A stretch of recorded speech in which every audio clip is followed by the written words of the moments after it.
não gravou a tua a apresentação hoje, né? Ah, sim, sim. Da tua participação lá, que depois eu Foi podia até legal. assistir. Foi legal. Experiência nova, né? Legal. Interessante. Foi bom. E hoje ela até conversou comigo um pouco, porque ela vai criar um clube, tá na moda aí os clubes de leitura, né? Que bom, quer criar um clube de leitura com temas sobre feminismo. Aí eu dei umas dicas para ela na questão da estrutura, né? De como criar o clube de leitura. Ela queria saber se era quinzenal, mensal, como é que faria. Isso depende, né? Do tipo de texto que você vai, né, colocar.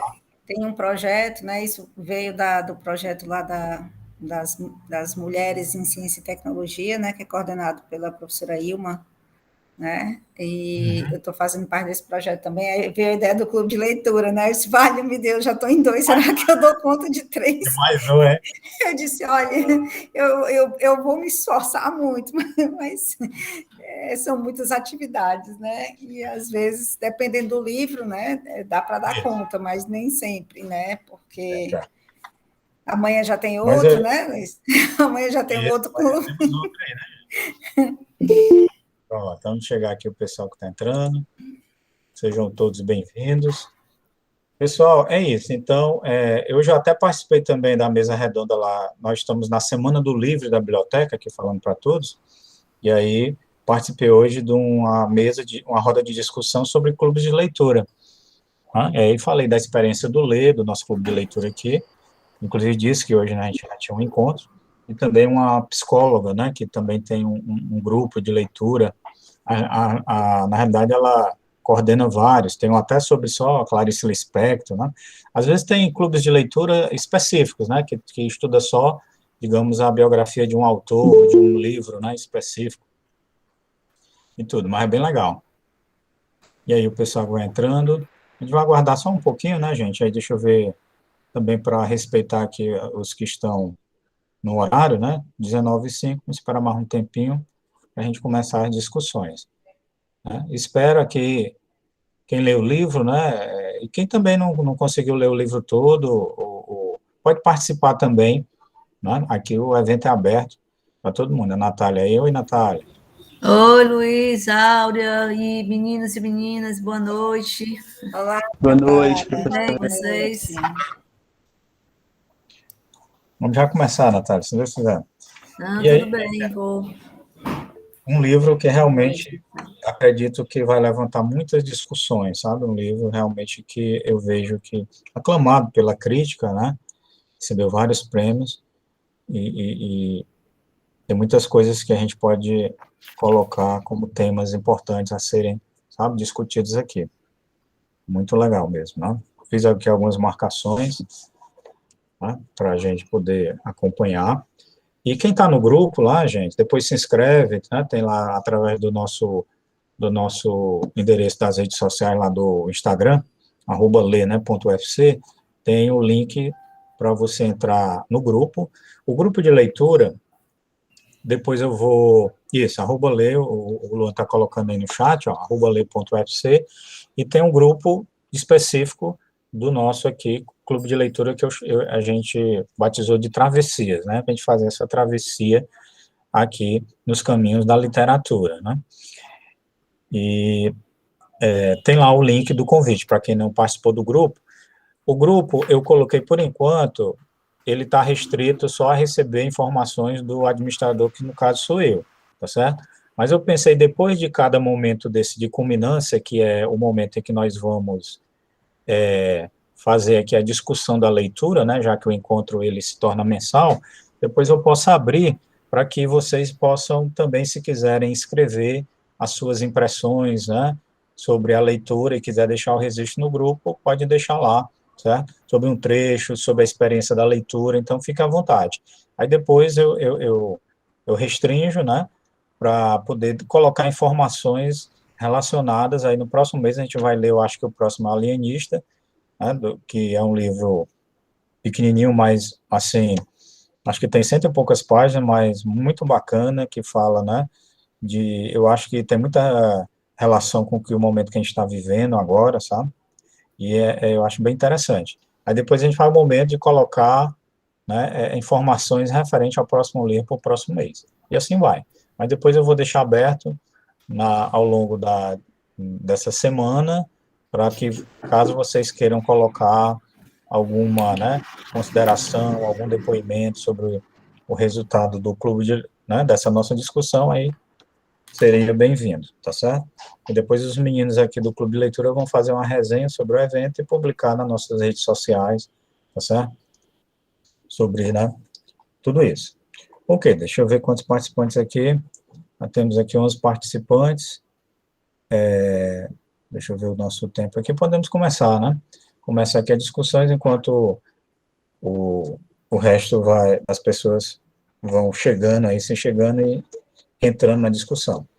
Bom, pessoal, deixa eu só fazer aqui uma pequena apresentação do romance, que já é conhecido, né, de você. Deixa eu pegar aqui na minha... Eu fiz aqui uma pequena biografia que eu peguei, né, sobre o Itamar Vieira Júnior, né, o livro Torturado. O Itamar Vieira Júnior é um jovem, né, escritor, certo? Ele nasceu em 79, olha aí. Graduado em Geografia pela UFBA e mestrado também em Geografia. Ele fez doutorado em Estudos Étnicos e Africanos pela Federal da Bahia também, com estudos sobre a formação de comunidades quilombolas no interior do Nordeste. E destaca também que ele é funcionário público, né, do INCRA, que é o Instituto Nacional de Reforma Agrária, né? Publicações. O Romance Torturado é o primeiro, mas ele tem já experiência em contos, né? Ele tem Dias, de 2012, da editora Caramurê Publicações, que foi vencedor do concurso do projeto de arte e cultura. Tem A Oração do Carrasco, de 2017, da editora Mondrongo, né, finalista do prêmio Jabuti, na categoria Contos, e vencedor do prêmio Humberto de Campos, da União Brasileira de Escritores, seção Rio de Janeiro, do biênio 2016-2017. Em segundo lugar, no prêmio Bunkel de Literatura 2018. E, atualmente, ele lançou agora em 2021 um livro de contos chamado Doramar ou A Odisseia, que também faz referências às comunidades quilombolas, né, às mulheres, né, e tudo, em 2021.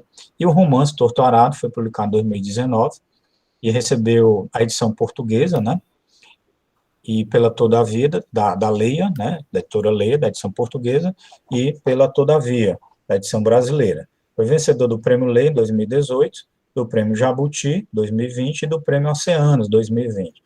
O que significa cada prêmio desse, gente? O Prêmio Leia é o Prêmio Leia de Romance, criado em 2008, por iniciativa do Grupo Editorial Leia. É um concurso que tem como objetivo estimular a produção de obras inéditas de autores da língua portuguesa.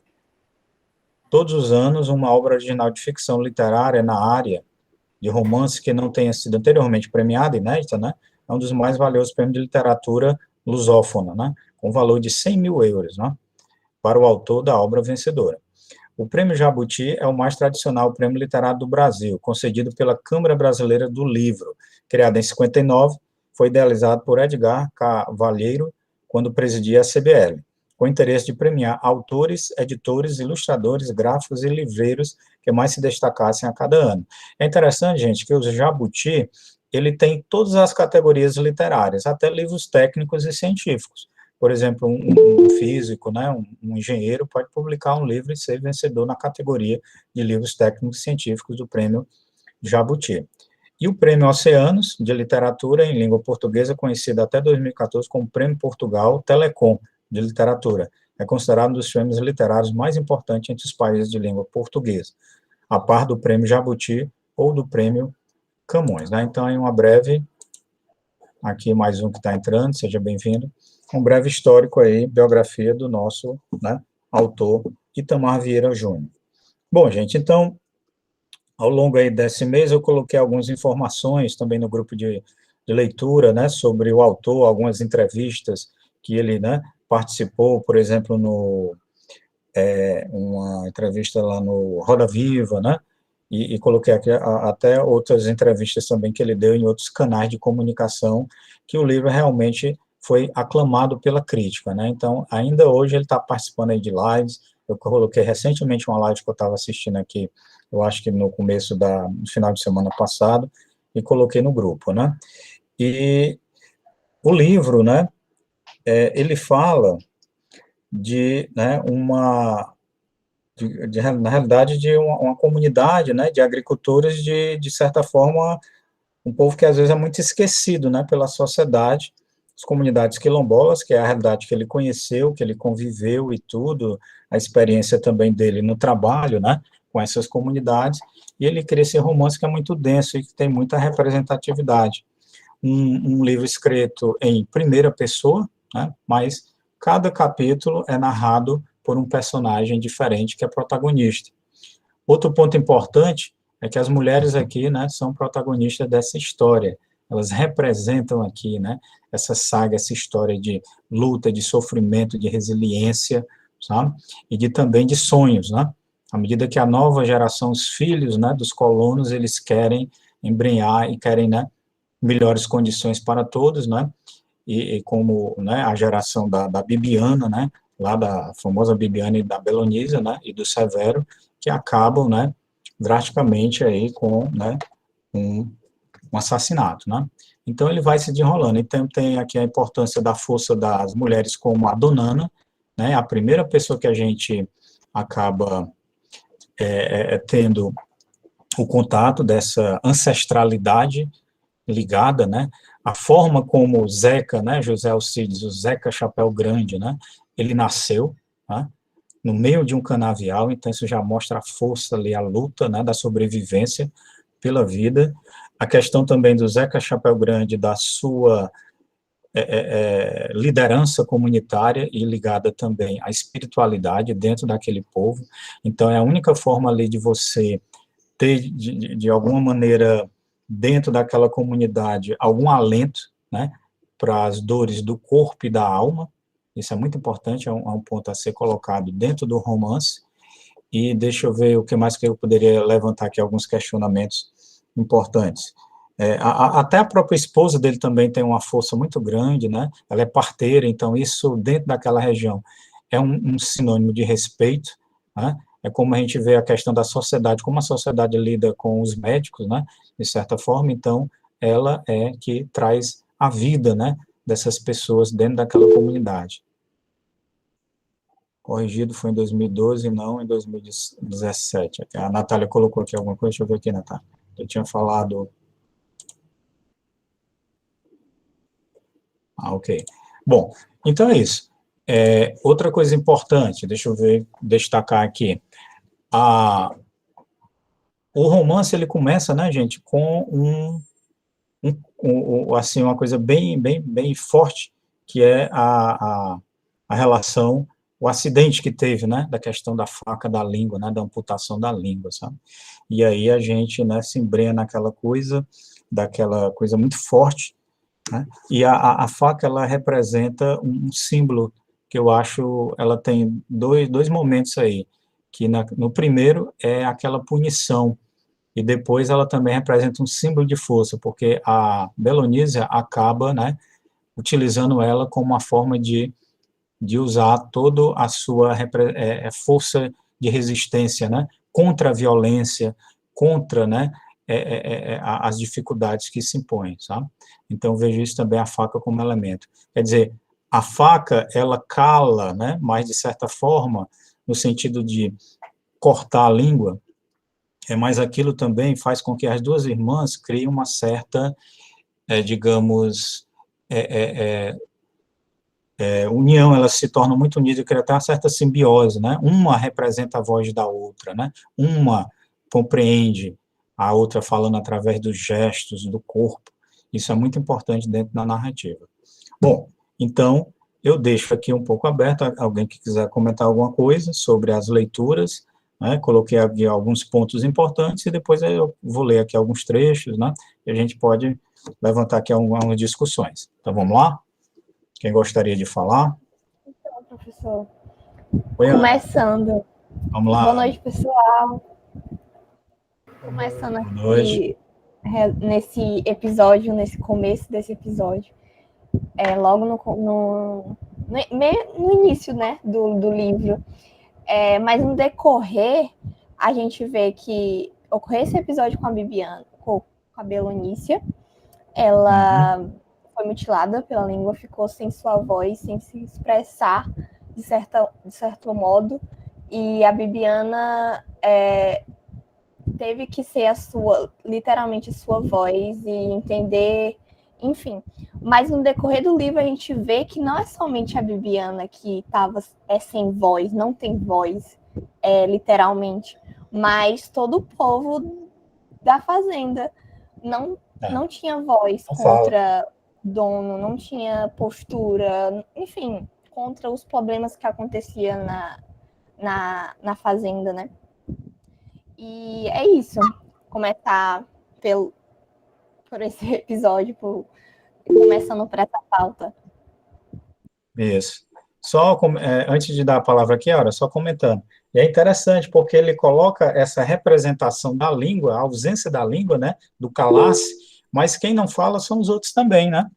E a Belonísia, ela é a força, ela representa, de certa forma, o grito dos excluídos, porque ela é contra a violência, por exemplo, que ela sofre contra o marido, né?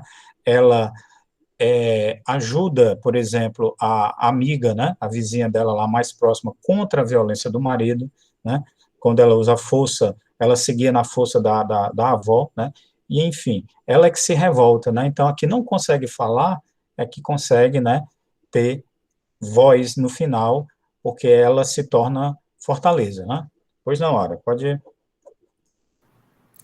Bom, estava aqui até o pessoal falando da narração aqui, né, nos comentários, né, sobre se a gente saber, né, quem está narrando, né, determinados trechos, né, fica no ar e até que a gente possa entender, né, mas só pegando aí um gancho do que você falou, né, Luiz, o que a Ana Carla falou também, eu acho que, assim, é um livro que daria realmente muitos comentários sobre vários aspectos, né, que ele traz, né, essa invisibilidade, né, eu tive na semana passada no Fórum de Filosofia da escola da minha filha, né, e participou a Beatriz Xavier, não sei se conhece, Luiz, a Beatriz é professora do Direito, né, e eu conheço ela há muito tempo porque os nossos filhos estudaram, né, o filho dela estudou com a minha mais velha, e a Beatriz trouxe muito essa questão da invisibilidade, ela durante 4 anos, ela foi a representante da UFC no governo do Estado com relação à parte de direitos humanos, né? Então, ela trouxe, né, várias imagens e várias questões, né, relacionadas a isso, a invisibilidade, né, como essa, por exemplo, né, desse povo, né, que é como se assim, ninguém está nem aí para eles, né? Então, eles é como se eles não existissem, né? E interessante, né, voltar a esse tema dessa invisibilidade, né? Então, essa forma, né, de tratar, né, você vê que eles morriam de trabalhar, né, faziam tudo, não tinham direito a ganhar nada, e além disso, os caras ainda vinham e levavam coisas que eles tinham plantado, né, dentro do espaço deles, e coisas que, né, como ele falou, né, eles plantavam arroz e a cana, e aí colhiam outras coisas, né, e pegavam os mais bonitos, né, então, assim, isso é uma dor muito grande, né, você vê seu alimento, assim, sendo levado, e como o pai dela, assim, nunca reagia, né, porque ele achava que tinha que ter gratidão por aquelas pessoas que assim, que onde eles moravam, deram morada para eles, né, mas essa indiferença, né, essa invisibilidade dói muito, né, a forma como, eu vou chamar aqui de capataz, enfim, mas como os caras, né, que eram, vamos dizer, os interlocutores entre os donos e os moradores, né, a comunidade, a indiferença, né, o cara, por exemplo, precisar de um carro, né, para levar, não, vai a pé mesmo, né, morrendo de dor, isso, aquilo, outro, né, enfim, essas coisas, esse tipo de coisa mexe muito comigo, essa questão do trato, né, de um ser humano para com o outro, né, a desigualdade muito, muito grande, né, a fome, né, que é algo que a gente tem vivido tão fortemente agora, e vamos dizer, esse tipo de tratamento, essa injustiça, né, com relação a eles, né, e até ao chegar na morte, né, do Severo, né, a injustiça, né, quando você tem gente poderosa envolvida, né? Não, ele estava envolvido aqui numa plantação de maconha, disso, daquilo, outro, né? Então, essa coisa da injustiça que é tão comum da gente ver, né, quando você tem alguém influente, poderoso, né, por trás, né, e as coisas que, assim, que as pessoas chegam para dizer, né, para dizer que, enfim, foi culpa dele, né? Isso, Tiago, essa questão da exclusão social, né? Então, assim, isso é muito duro, né, da gente ver. Mas, assim, cada personagem, né, eu acho que tem algo de especial para ensinar para a gente, né? Esse início que vocês estavam falando, né? Sobre dividir o mesmo órgão, né? Para produzir os sons, né? Mas, mesmo assim, né? Quando a Bibiane se foi, né? Ela conseguiu, assim, desenvolver uma fortaleza, né? Apesar do... Eu acho que, assim, a sensação que eu digo assim, eu fiquei sem chão, né? Porque eu fiquei sem a minha voz que eu tinha, né? Mas incrível, né, a fortaleza, né, que a Belonísia teve, né, características diferentes, inclusive da irmã, né, e até no final do livro, né, aqui no 260, falando dessa história da Belonísia, né, e das outras mulheres fortes que aparecem, né, ao longo do livro, tinha um trecho que diz assim: cada mulher sabe a força da natureza que abriga na torrente que flui de sua vida, né? Então, a fortaleza de cada uma daquelas mulheres, né, foi uma coisa que me tocou, assim, muito, né? E, assim, eu acho que vou deixar aí para os outros também se manifestarem, né? Mas essa questão dessa realidade que a gente sabe que ocorre, né? Dessa invisibilidade, dessa indiferença, desse tratamento, ainda por muita gente, é só ver que hoje em dia, de vez em quando, ainda acham pessoas em condições escravas, né? Em pleno 2021, né? Então, isso dói muito, né? Então, um livro eu acho muito bem escrito, muito doído, né, com essas questões, mas que traz também essa fortaleza, né, de cada um desses personagens, né, nas suas manifestações ao longo da leitura, né? Vou deixar para o restante do pessoal se manifestar. Só fazer um comentário aqui na fala da Áurea, né? E a gente vê essa questão quando ela se afasta, né, a Bibiana, ela, né, como você falou, ela precisa agora ter força, né, para enfrentar, e ela também acalenta o sonho, por exemplo, de ter uma família, então ela se ilude lá com o Tobias, e é interessante que no primeiro momento que ela chega, ela já se arrepende, né, da decisão que tomou, de a ter aceitado, né, que ele faz todas as honrarias, pede o pai e tal, e quando ela chega lá, quer dizer, aquele sonho que ela tinha de ter uma família se desfaz perante a casa em ruínas, né? E o cara, na realidade, ele não quer uma mulher para dividir, compartilhar. E ela vê isso também dentro da família, porque o pai dela e a mãe dela têm um relacionamento, né? De compartilhamento, de que ele respeita a posição. E ela, né, resiste àquele ambiente, como se fosse uma coisa natural, a mulher ser sujeitada, ser humilhada, né, a violência doméstica, a violência sexual também, quer dizer, mesmo na primeira noite não tem nenhuma relação amorosa, né, é como se ela disse, eu me lembrei dos animais lá na fazenda e tudo, né, então é isso, ela se ilude, né, mas ela resiste, né, a mulher, então a gente vê hoje uma coisa que é bem atual, né, o feminicídio, a violência doméstica, nesse momento de pandemia, né, a violência aumentou contra as mulheres, estatisticamente aí, né, o número de pessoas, né, violentadas, né, nas suas residências por conta dessa, né, de não poder sair e tudo, então tem aumentado, então isso é difícil. E de constatar que em pleno século XXI muitas coisas ainda perduram. E é interessante que o livro, ele não coloca um tempo de narração. A gente percebe algumas nuances, mas fica difícil você saber se é agora, se é nos anos 50, se é nos anos 30, né? Tem alguns trechos que você acaba tentando descobrir mais ou menos a questão, por exemplo, a Rural, né, que é um carro antigo, né, faz alguma referência da seca de 32, que foi uma estiagem muito forte, aí depois você já tem o Severo, né, na terceira parte já tem uma motocicleta, então já é uma coisa mais moderna, então eu acredito que pode ser até também, sabe, momentos diferentes, embora tenha uma construção, né, numa narrativa ali, da família, mas aquilo, em alguns momentos, a gente percebe pode ser em épocas diferentes, porque ele representa a história de um povo, que naquele momento está sendo representado por aquela família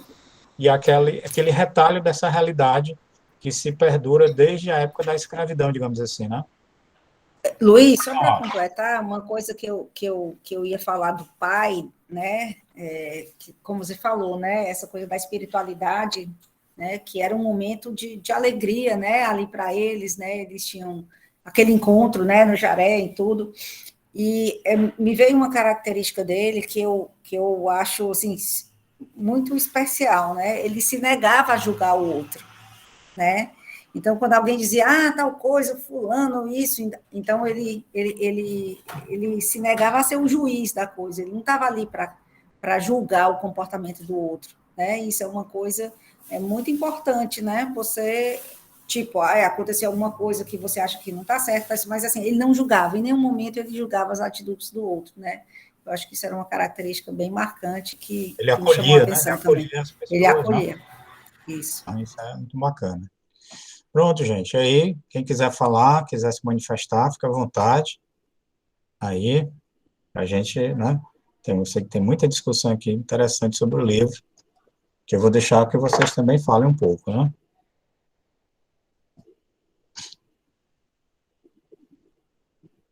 Lucas, aí, Lucas, o que é que você achou do livro? Um comentário, Lucas? Lucas Benício aí?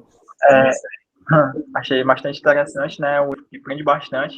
Como o Nonato tinha comentado, eu ia até comentar que na primeira parte do livro você fica muito naquela dúvida, tentando decifrar algumas partes do livro, se quem perdeu a língua foi a Beonice ou a Bibiana, né? É algo que me prendeu bastante nesse começo. Eu ficava, tipo, observando as ações quando um ia narrar para a mãe. Por exemplo, não, essa ação aqui é mais difícil de você descrever só com gestos. Então, quem perdeu a língua deve ser tal. Aí eu ficava nesse dilema. Aí, no final dessa primeira parte, né, que é o fio de corte, que é revelado que a Beonice perdeu a língua. A gente descobre, né? Interessante. É isso. Mas é algo, o começo, e é algo bastante emblemático, né? Porque a Bibiana está falando que, além de outras coisas que ela leva, né, quando vai embora, ela leva a língua, né, que faz com que a irmã dela se silencie, né? E vocês ressaltaram aí algumas partes que podem ser destacadas, como a ancestralidade, mas o livro tem várias coisas, né? Ele fala sobre a escravidão, racismo, um pouco da região, né? Inclusive o Jaré, que eu fui pesquisar um pouco, ele é uma religião exclusiva lá da Chapada Diamantina, né? Mostra essa regionalidade tão presente. E é basicamente isso. O racismo estrutural, né, que é uma coisa que ainda persiste, o pessoal, o Brasil não tem racismo. Tem, né? Tem racismo sim, né? E inclusive... Não tem escravidão. Isso, não tem escravidão, né? E essa coisa da atemporalidade é interessante porque, como a Aura discutiu também, hoje a gente ainda tem situações de escravidão em muitas fazendas aí, que pessoas, às vezes, o Ministério do Trabalho chega lá, né, e prende e solta as pessoas que estão presas ali, sem condição, em condições subhumanas até, né, não tem direito a um banheiro, não tem direito a uma higiene pessoal, nem nada, né, passam fome até, entendeu? E tem aquela coisa de que o trabalhador, ele está aqui, ele trabalha, mas ele vai embora só no momento que ele pagar a dívida dele, né? Aí ele faz aquela coisa, ele vende o produto para o trabalhador e aquela conta ele nunca consegue quitar, nunca vai conseguir. A dívida sempre vai aumentando. Aí o dono chega, olha, você pode ir embora, mas se você pagar o que você me deve, né? Aí a pessoa acha na ilusão de que um dia vai poder pagar. Aí diz, quanto é que eu devo? Aí diz, eu vou trabalhar de sol a sol para juntar. Quando chega lá, a dívida já aumentou. Então, é uma coisa, né, infinita. Então, ele quer manter a pessoa presa ali, né? E outra coisa interessante é a família.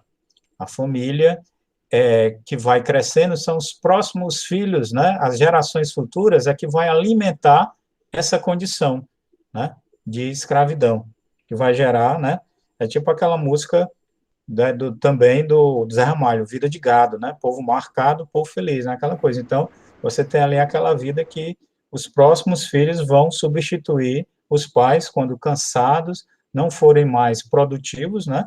Na lida. Mas vamos deixar aqui a Natália agora, né? Falar aqui um pouco. Natália, fica à vontade. Sim, eu não cheguei a terminar o livro, né? Tá? Deixa eu baixar aqui a mão, só um instante. Mas eu achei muito. A leitura é fácil, né? Mas eu achei muito difícil o conteúdo do livro, porque eu tenho muita dificuldade mesmo. Até filmes, eu não assisto filmes assim, que são muito próximos da gente, sabe? Assim, estão muito próximos da gente, né?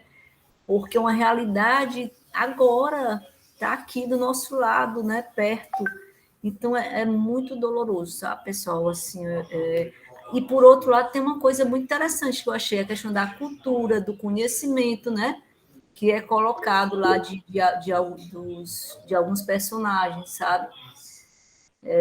Que também a gente perde, né? A gente perde com toda essa desigualdade, com todo esse sofrimento, com a escalando conhecimentos, né? O que é conhecimento é só isso ou aquilo, demarcando, a gente perde também toda essa cultura aí que o nosso povo tem, sabe? Bom, era isso aí que eu queria. Desculpa, eu estou desligando porque aqui está uma confusão em casa. Desligando aqui. Não, tudo bem, Natália. O áudio e a imagem, eles quando passa aqui. Tá bom. Era isso. Ok. A gente passa agora o Nonato aqui, Ribeiro. Nonato, fica à vontade. Seja bem-vindo e fazer seus comentários aí. Oi, gente, boa noite. Boa noite. Eu até entendo um pouco a Natália, né? Porque eu acho que nesse período de pandemia muita gente procurou coisas mais leves, né? Leituras mais leves, filmes mais leves, séries mais leves. E eu li, acho que no ápice da pandemia, quando eu fiz a primeira leitura de doutorado, até uma indicação de uma amiga minha. E, gente, foi um buraco negro no estômago a cada coisa, porque ele aborda todos esses temas que vocês já falaram, né? Que são muito atuais ainda no Brasil. E uma coisa que eu queria destacar é com respeito à ruralidade, a uma realidade que, às vezes, aqui na cidade a gente acaba esquecendo, né? Que esse Brasil mesmo, nos interiores. E eu acho que até lá onde se passa, né? Que ele nunca deixa claro onde se passa, mas a gente consegue entender pelo Jari, pelo trabalho dele, né? Ele fala algumas vezes que é lá pela região da Chapada Diamantina, né? A Grande Serra, se eu não me engano, ele se refere assim ao livro, né? E é um interior que é de pessoas, né? Em sua grande maioria negras, ruralistas, né? Que tem realmente essa conexão com a terra, né? Que tem uma conexão que dali vem a sua força, vem a sua sobrevivência, né? Que dali mantém a sua família. E eu acho que é algo que na cidade, às vezes, a gente acaba esquecendo muito, né? Eu sou do interior, mas eu vim para cá com 2 anos, né? Então fui criado aqui, mas sempre tive essa conexão com o interior, né? Sempre ia para casa dos meus avós no interior. O meu avô até com 80 anos, ele todo dia ele ia pro roçado, né? Ia limpar o roçado. Às vezes ele preferia ir para lá do que ficar mesmo no dia a dia da comunidade que ele morava, que é uma comunidade rural, mas que já tem um certo progresso, né? E ele tinha essa conexão com a terra, porque para ele era necessário ali, tanto que quando ele ficou doente, que ele não podia mais ir, né, foi dali que foi algo quase instantâneo, né, porque ele perdeu a conexão com algo que era realmente a vida dele, né. Aqui nós temos realidade um pouco mais diferente, né, o Ceará não tem essa população, deixa eu baixar aqui, não tem uma população negra tão grande, nós temos uma comunidade rural ainda muito grande nesses locais, né, lá perto mesmo dessa comunidade, tem uma comunidade quilombola, que a gente notava claramente como era diferente lá da comunidade que meus avós moravam, né, que em sua grande maioria brancos, mas que todos às vezes tinham um terreno, tinham uma roça, de uma comunidade quilombola, né, que em sua grande maioria era negra, que não tinha condições básicas de sobrevivência, e algo que realmente é incrustado e que é reproduzido em vários outros interiores no Brasil. Então eu senti muito essa aproximação com esse... chamou a gente, né, para ter esse olhar para esse Brasil mais interiorano, mais rural. É isso que eu queria destacar. Legal, Donato. Muito massa. E pegando o gancho aí do teu comentário que você falou da terra, é interessante que a terra ela também permeia essa narrativa, né? Ela é um elemento central. o direito à terra, né? Só que nós temos duas visões que eu acho interessante, por exemplo, para os grandes, para os fazendeiros, a terra é elemento de cobiça, de poder, né? É investimento ali, né? É o poder que ele tem, o valor que ela representa no mercado. E para eles a terra funciona como uma dádiva da natureza, no sentido que ela é que vai alimentar o seu povo, né? Ele tem uma conexão com a natureza.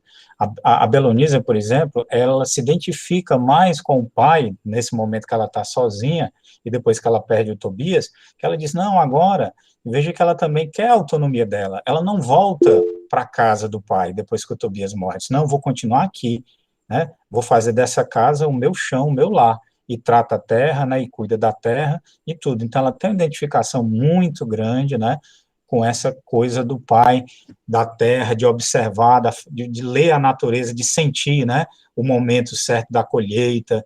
Ele fala, parece que determinada cultura tem que ser plantada né, no tempo de lua e tudo, não se planta dessa forma, né, e eles aceitam também as dificuldades, né, do clima, das estiagens, das enchentes, né, então parece ser uma coisa louca, ou não chove, ou chove demais, né? Então, chove demais, inunda tudo, apodrece a plantação, né? Porque precisa de água no tempo ideal, e aí depois é falta d'água, né? Então, eles vivem essa coisa, né? De escassez e abundância, né? Mas mesmo assim, eles estão ali na luta, né? Então, essa coisa é muito bacana, de como, né? O fazendeiro que nem pisa, né? Os pés lá. E eu acho legal também um trecho, né, que na época que acho que a nova dona vai para lá com o novo dono da fazenda e ela tem uma dor de barriga. E aí, cadê o banheiro, né? Tá entendendo? E aí, não, é ali mesmo, ó, que a gente faz, né? Vai ali no cantinho, entendeu? E aí, outra realidade também, a falta, né, de condições sanitárias. Né? E hoje ainda existe, gente, isso, né? Pessoas que não têm o mínimo, né, de um banheiro ali. Nem a escola tem banheiro, nem né, a casa central tem banheiro, nada ali tem um banheiro, né? Mas é isso. Então, o Nonato colocou essa questão de como, né, as famílias aqui no nosso interior, né? Minha família, eu nasci aqui em Fortaleza, mas minha família também é do interior, né? Meu avô, né? E a família da minha mãe, né? Minha mãe veio para cá, do interior de Iguatu, e veio para cá moça, mas a família eu acho que 11 irmãos, ela é a mais nova, né? Hoje, da família dela, é a única que está viva, todos já faleceram, os meus tios, né, maternos e tudo, né? Mas uma família muito sofrida, veio a mais velha, que funcionou como a matriarca da família, a irmã que não casou, né, que cuidou dos outros filhos, e veio para Fortaleza, arranjou um emprego, e depois foi trazendo, né, de um por um, até se estabelecerem aqui em Fortaleza, né, tá certo? Então é isso, né? Então vamos deixar aqui agora o Luan Vitor, levantou a mão, Luan, vamos lá?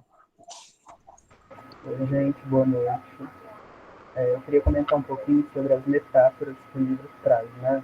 Eu estava fazendo uma pesquisa no canal daquela no YouTube, daquela Lê Antes de Morrer, que ela estava falando que as irmãs elas são uma metáfora com relação ao homem e à natureza.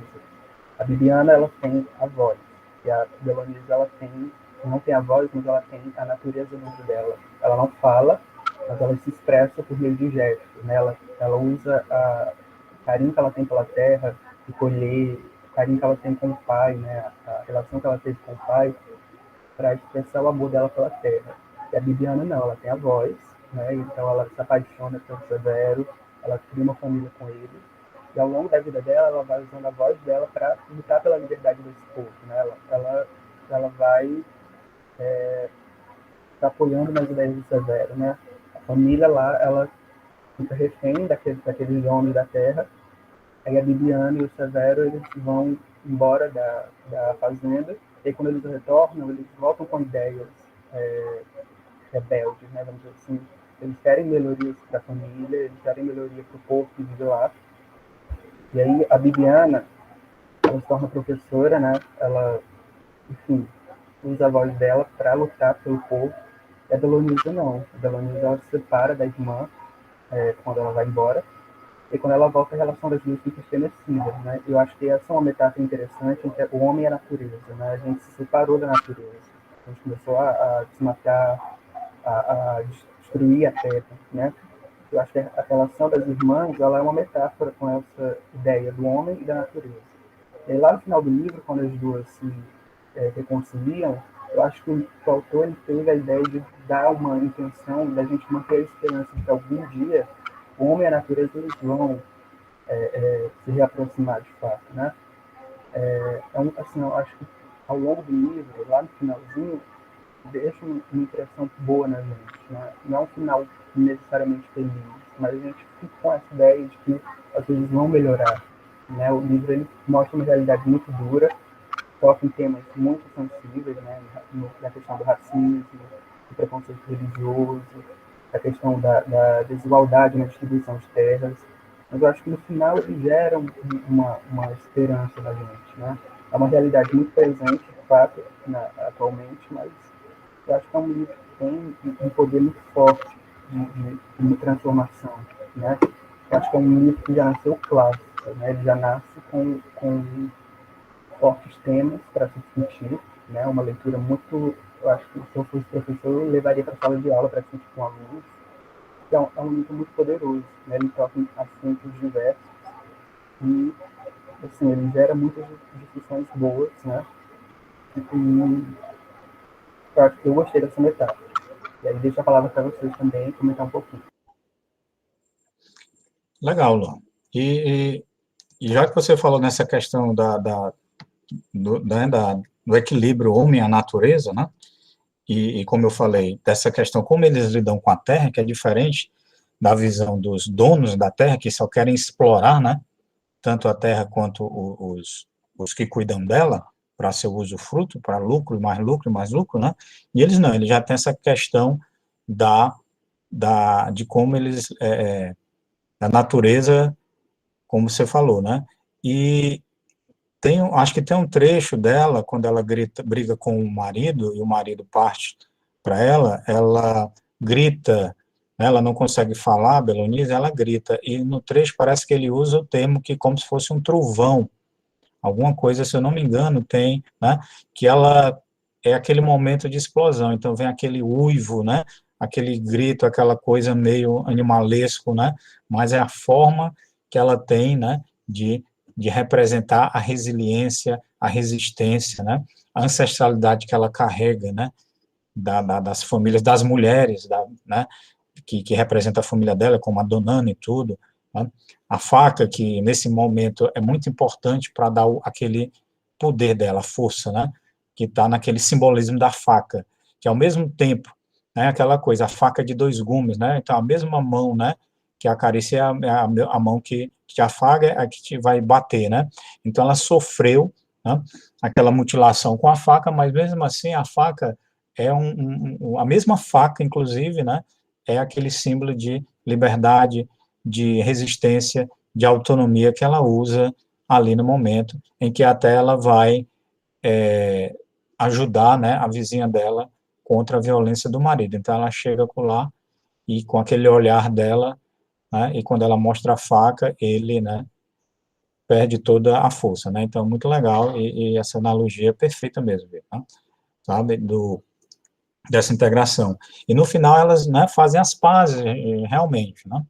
E aí é o momento ali em que ocorre aquela, né, a junção, né, das duas novamente vivendo ali, né, em harmonia, né, a natureza e o homem, né? Ok. Há também uma forte representação da sonoridade na relação da Maria Cabocla, né, com a Belonise. Sim. E outro ponto importante dentro dessa relação da Maria Cabocla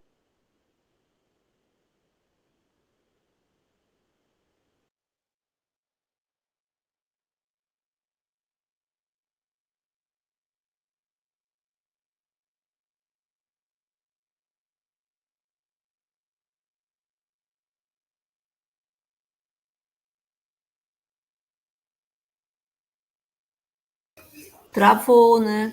Eu acho que travou do Luiz. Eu fiquei na dúvida quem tinha travado, porque o mesmo aqui já travou várias vezes. Aqui já cai todo dia. Também já estava olhando aqui o roteado e tudo. Eu também já estava mexendo. Aí, como a Áurea apareceu, então não é a gente, não. Que bom, Natália, você se manifestou. Pois Ontem foi antes de ontem, eu dei aula inteira com a internet do celular, porque a daqui de casa não estava dando Caiu certo, não. também a minha ontem, quando eu estava na aula. Agora ele saiu para voltar, né? Eu acredito que sim. Já ele volta. Isso tem sido outro problema, né? Essa Mas, questão das...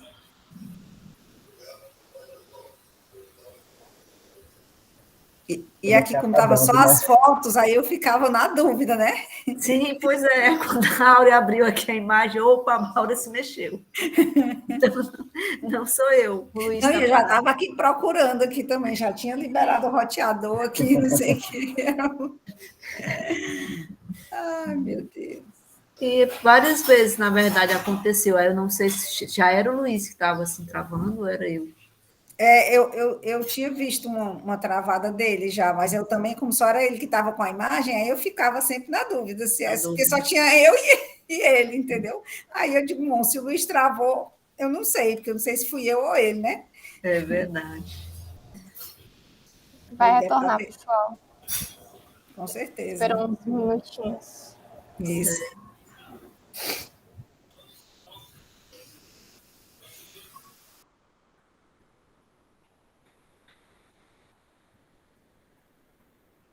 Está aberto aqui um pouquinho para garantir. Depois eu mudo aqui. Enquanto isso, alguém tem algum comentário a fazer sobre o livro? Não, é só achei interessante, Luan, essa metáfora, né, que você fez aí com essa ligação, né, das irmãs e por esse lado do humano com a natureza, né? Achei bem bacana essa forma que você olhou para, né, e enxergou essa metáfora, né? Até diante de tudo que a gente tem vivido, né? Vamos dizer assim, dessas relações que estão acontecendo com a natureza, né? E ela mostrando para a gente que, né, que não dá para ser desse jeito, né? Até veio essa... Pode ser, Lucas. Pode falar, Lucas. Não, eu só ia dizer que, embora a gente veja, né, essa conexão do povo de Água Negra com a terra e tudo, que a gente tem esse sentimento de que ela pertence a eles, né? Mas só que no jurídico, né, na lei dos homens, né, teoricamente ela pertence aos ricos, né, e tal. Pessoa que nem chega na terra, né, não tem essa conexão. É interessante isso, porque tem uma passagem que ele fala lá que, na verdade, nem eles mesmos sabem de quem é a terra, né? Na verdade, os ricos, eles apresentam documentos que ninguém sabe a origem, né? Mas eles têm dinheiro, então eles têm prestígio, né? Aí eles têm o papel, apresentam os documentos, e aí, pela lei, diz lá que a terra é deles, né?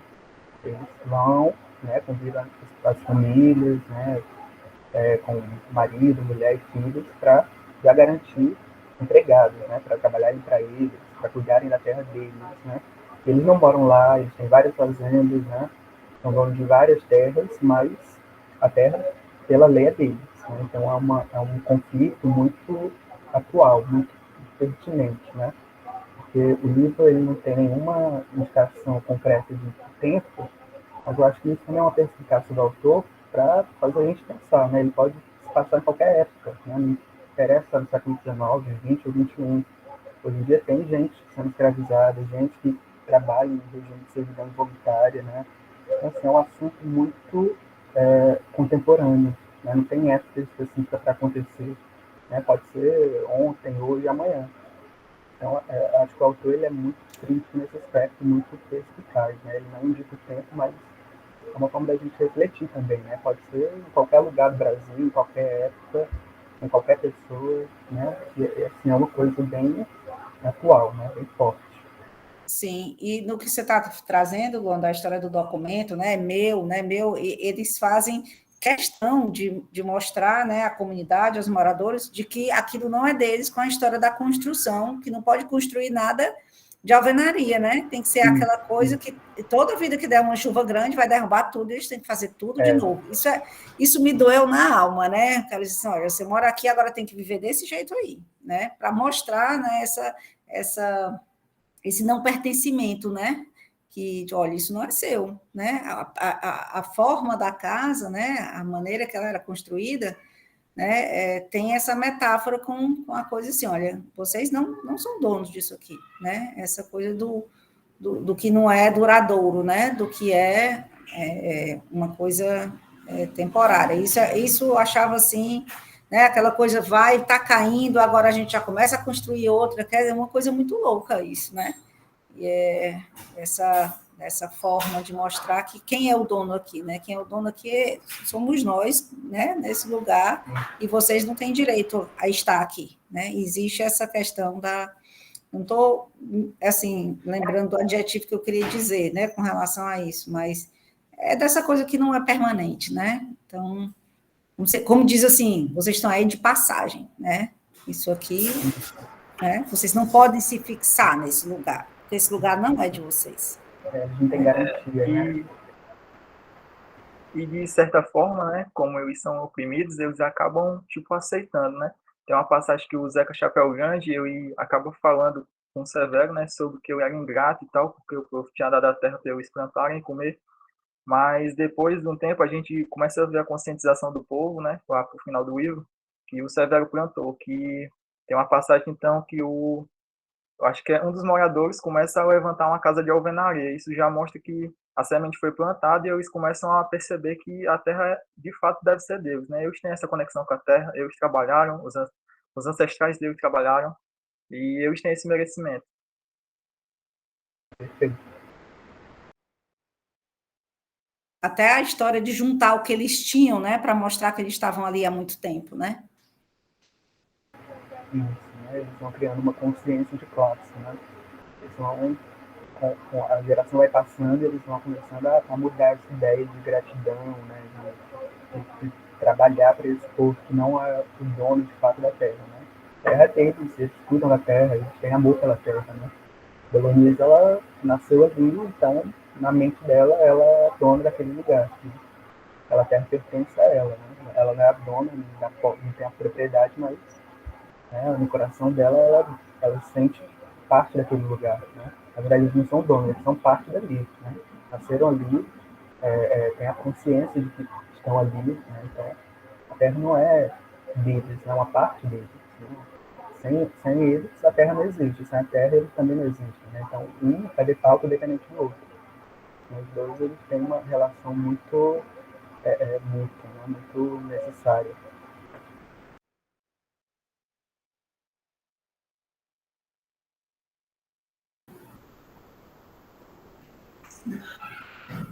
Bem ligado, tem a demarcação, né?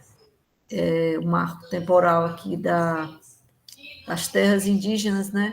Que eles têm que provar, os índios têm que provar que são os donos da terra, uma coisa assim incrível, né? Como é que pode? É bem, dá para fazer uma analogia aí com a situação.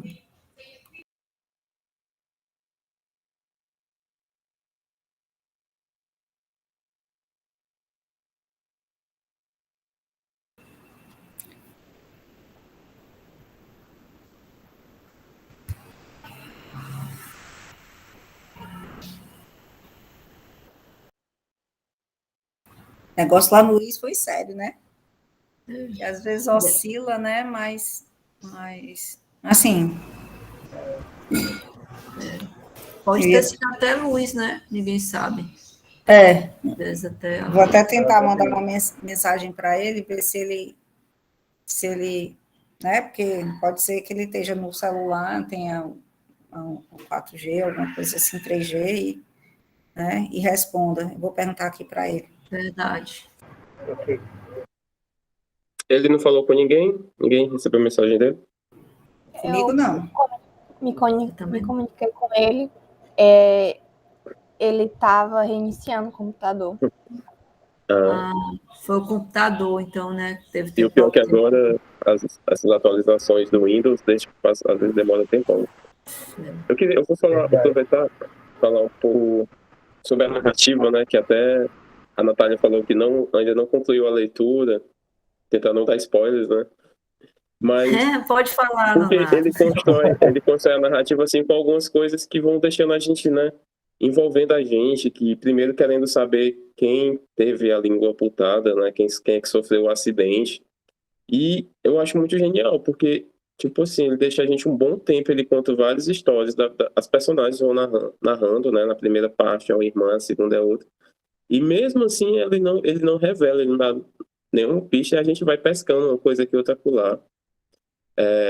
Outra coisa também que a gente achava que o momento da história lá da Dona Ana seria só aquele começo, né, quando ela estava ali, envolvido no acidente por meio dela, né, mas depois ele retorna e vai contar a história dela, né, a história como ela chegou ali naquele local, como ela criou o Zeca Chapéu Grande, também achei muito genial.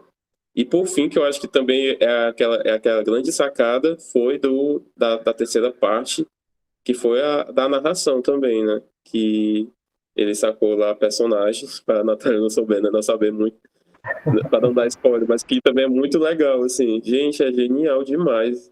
Eu acho uma coisa... Sim. Bem gigante. Você não espera, né? Que é uma Não. personagem que ele cita entre os capítulos, mas meio em segundo plano, e no último capítulo é literalmente a personagem narrando tudo. Sim, é sacado. E também traz à tona, né, a questão do Jares, né, dessa manifestação religiosa deles. Também foi muito legal, assim, chamou muito, muito minha atenção. Prende a gente mesmo. Uma pessoa... Tem até um capítulo, eu acho que é o capítulo 11. Não sei exatamente a numeração, mas é no capítulo Torturado, que quando vai começando a falar sobre a chegada do Zeca Chapéu Grande e cita todos os encantados, fala a característica de cada um e não cita sobre esse personagem, sobre essa encantada que narra, né, o terceiro capítulo. Aí a gente já fica com uma pulguinha na orelha. Por que será que ele não citou no capítulo do Torturado? Que é para justamente no último capítulo vir com toda a história e característica dela e enfim. Eu acho que o Thiago está com uma boa vontade. Thiago, pode falar, Inclusive, Thiago. já mostrando isso, que as crenças, né, e as heranças do povo, ele vai se perdendo com o tempo, né, de tal fato que essa encantada, ela não era lembrada como as outras, né, nas festas de areia. Uhum. Pode falar, Boa noite, pessoal. Boa Achei noite. interessante essa parte, né, que essa personagem da última parte, que é a que narra, ela no começo ela é apresentada como algo bem, bem vago, né? Algo, é uma parte de Jade que ela aparece e fala com a Bibiana. E no último momento, da última parte, o Itamar, ele confere a ela algo como se ela fosse onisciente e onipresente ao mesmo tempo. Como se ela tivesse em vários momentos da história e ela fizesse analogias de momentos antigos com o momento da história do Torturado, né? Como se aquelas pessoas vivessem aquilo há muitos anos atrás, como se fosse a mesma então se repetindo. Eu acho isso muito bacana, como ele coloca pessoas que são socialmente excluídas em primeiro plano e dá voz a essas pessoas, um sustento, né? Acho muito bacana essa parte. E um trecho, uma passagem bacana da última parte, em que ela fala que é no momento em que ela passa perto do Severo, que ela escuta os tiros. E ela diz que ela compara, né, aquela morte com um rio de sangue. E ela fala que aquele rio, que ela diz que é um rio de sangue, caudaloso e lento, era um aviso para as pessoas se unir ou então fugir da fazenda, o que é algo bem forte, né? Que aquele era como se fosse o estopim das pessoas, em que elas deveriam se unir ou então fugir da fazenda. Era um aviso.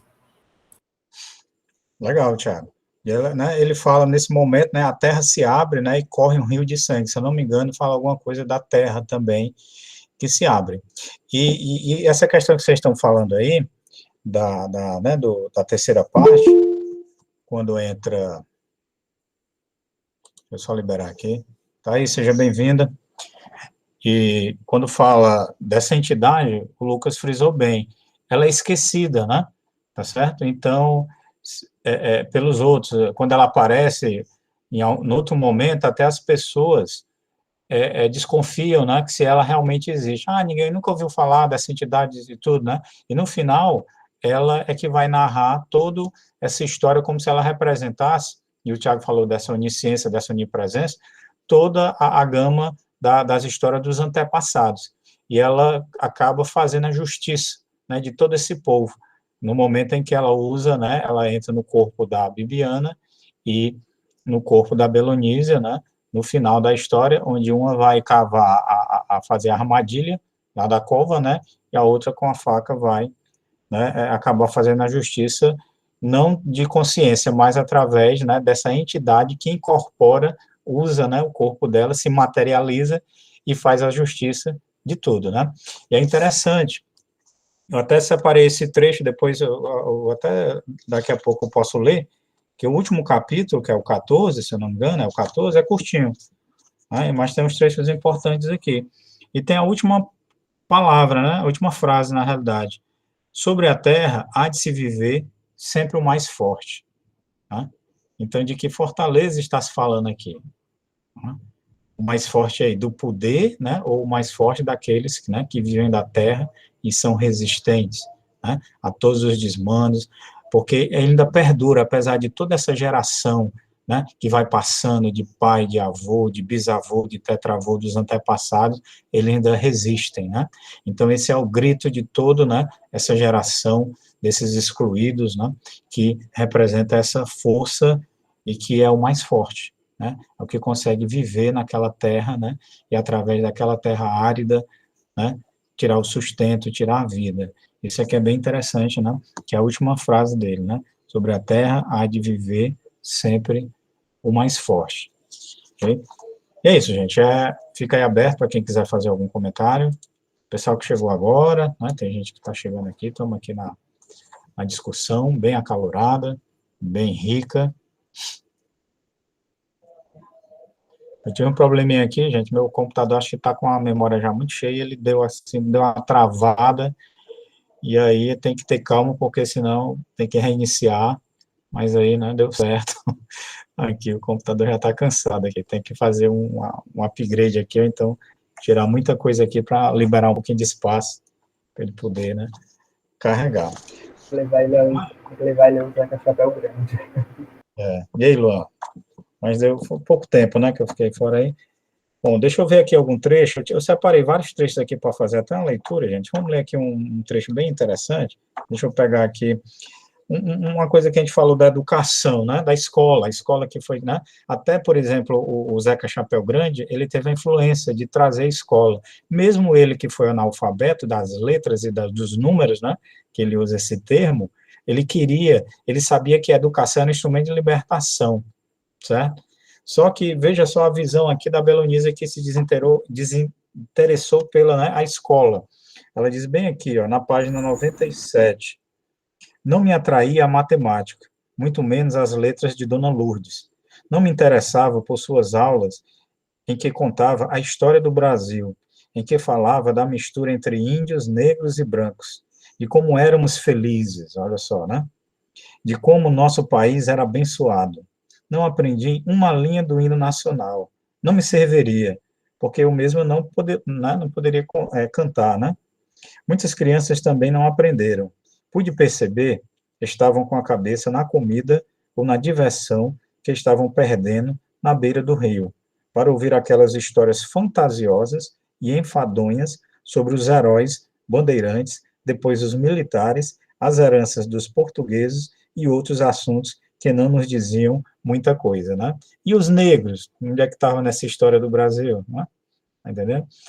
Então, é a escola sem vida, porque nada que é colocado por lá é uma realidade existencial do povo dele, né? Da sua história e tudo, da sua ancestralidade. Né? Então, a escola, para ela, não teve muita serventia. Ela aprendeu mais com o pai, né? Ela preferiu, né, inventar desculpas que não estava bem, que estava com isso, aquilo outro, indisposta a ajudar a mãe na cozinha, e depois a mãe fez cara feia, né? Ela disse também que não queria ser professora, que não, né, como é que ela, mutilada, podia dar aula, nunca tinha ouvido na história, né, que tinha uma professora muda, e resolveu, né, ir para a escola da agricultura, aprender, né, a terra com o pai. Então, isso é muito interessante. E lembra muito aqui a questão da educação do Paulo Freire, né, quando ele vai educar, né, essas comunidades e usa a realidade existencial deles como forma de alfabetização. É o que dá sentido, né, para eles. Não é tipo falar, ele falava de coisas corriqueiras do cotidiano e não de coisas ligadas a uma história totalmente desvinculada da realidade de um povo, né? Então a escola para ela não teve muita serventia nesse sentido, né? Mas a escola, ao mesmo tempo, é um elemento de transformação.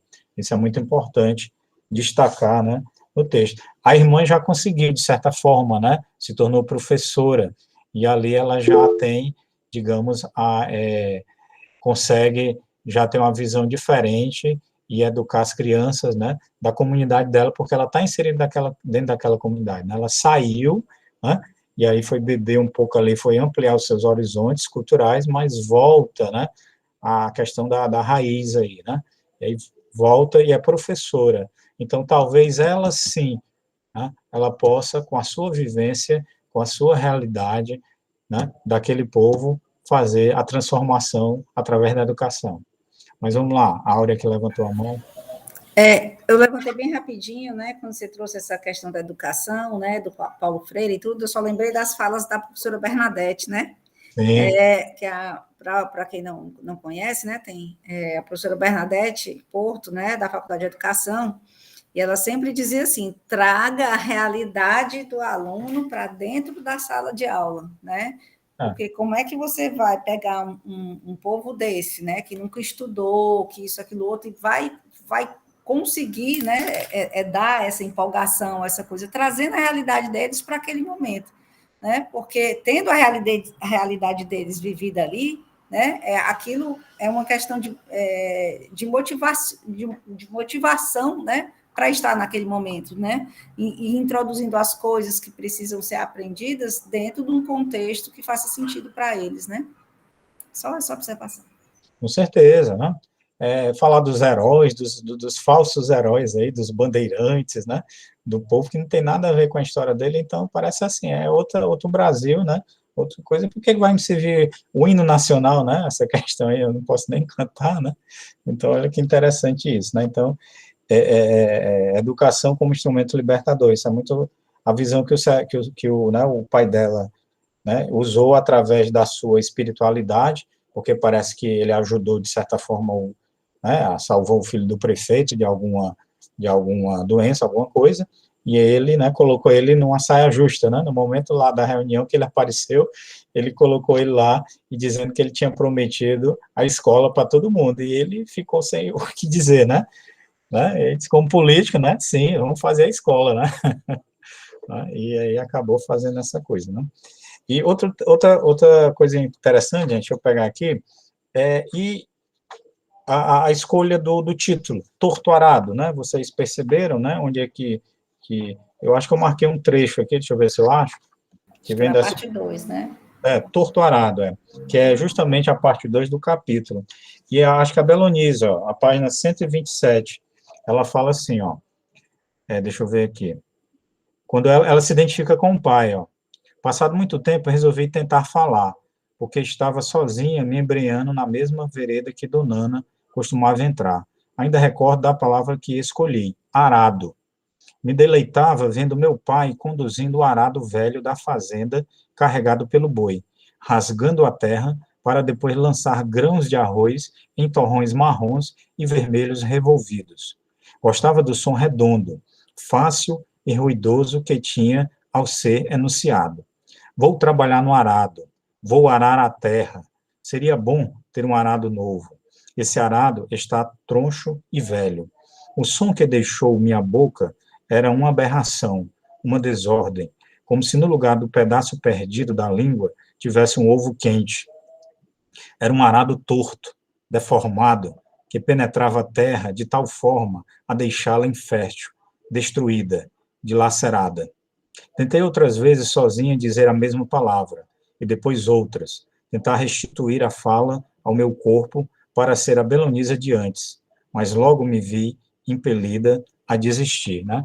Então vejam, né, que embora a dificuldade dela falar arado, aquela palavra soava bem aos ouvidos dela, né? O pai falando, vou para arado isso, arado aquilo, né? Mas ela, né, não conseguia falar com toda a sonoridade, né? Então ela emitia só um som torto, um torto arado. E isso é interessante. Tá? É muito bacana, né, como é construída essa coisa da história, né, desse torto arado. Mesmo o torto arado, né, ela é digna, né, daquele pedaço de chão, porque ela sabe lidar com a terra, com todos os povos, né, eles, né, têm, né, eles têm o direito à terra, não pela questão do documento, mas porque eles sabem, né, usufruir da terra sem explorar nesse sentido, né, então, essa história do torto arado, que eu achei muito bacana, que a gente fica, mas por que, né, eu perguntar, por que torto arado, né, e tudo. Outro ponto que retrata aqui a força dela, ó, na página 150. Quando ele veio para cima para tentar me retirar dali à força, meu coração estava aos pulos. Sentia meu interior frio como a brisa da madrugada, mas permaneci firme com meus antepassados. Olha só a força, né, que ela tinha dos antepassados. Não foi o suficiente para evitar que, Aparecido, apertasse meu punho e tentasse me arrastar para fora. Encostei a lâmina que escondia atrás de mim em seu queixo, olhando segura para seus olhos vermelhos e com as veias que se espantaram ao ver minha reação. Estava em minha mão direita, com o cabo fresco, como um seixo recém-tirado do rio. Maria parecia sobressaltada com a visão que tinha, mas não hesitou em pedir que, Aparecido, fosse embora de novo, né? Que é o momento que ele enfrenta a mulher da amiga dele, né? Que está batendo, né, nela.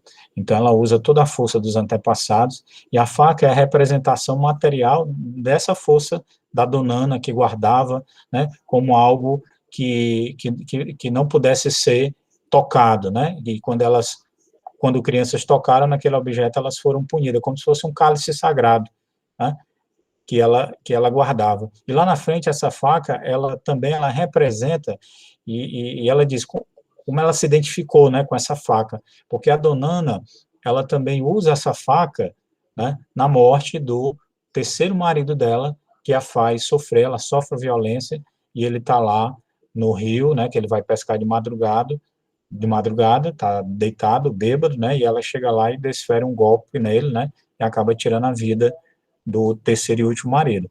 E aí é que ela guarda todo esse segredo da faca em volta de um pano sujo de sangue e tudo, né, na mala dela lá e tudo. Então tem toda essa, e ela não sabe dessa história. Essa história é narrada, né, eu acho que no momento lá que fala da vida dela depois que é resgatado, né? Então isso é bem interessante como essa faca ela está dentro da narrativa da família dela, né? Então bem legal aí. Ana Carla, pode falar, Aninha. Só para complementar, professor, em relação a isso da faca, quanto ela era em relação à Belonícia, né? Eles tinham uma ligação gigantesca da herança que a Donana queria levasse para a família, que foi perdida, né? Que ela se desfez da faca, mas depois que a Belonícia se juntou com Tobias, né? Logo na página 246, ela diz, a Belonícia, a melhor coisa que Tobias lhe fez foi devolver de maneira involuntária um punhal de sua avó. Talvez aquele tenha sido o único propósito de seu erro.